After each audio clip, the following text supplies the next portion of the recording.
नमस्ते, ब्राह्मण आपके मंजू मनु स्वागत करती हूँ सभी बहनों के चैनल पे। आइए आप सबके बीच बहुत प्यारा सा अवधि विवाह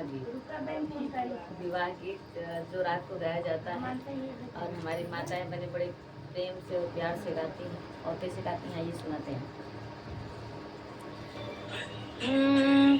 यहीं पार गंगा रे वहीं पार जमुना बिचवाई मिया के डर जी वहीं पार महादेव भौरी लगाए कहिले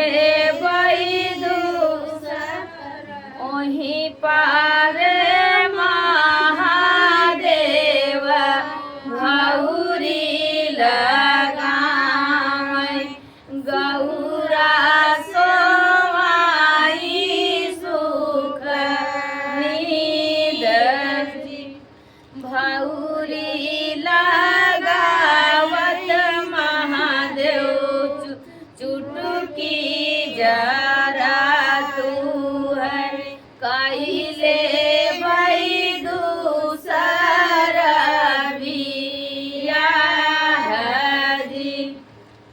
बंद कर फिर से गाई गड़बड़ा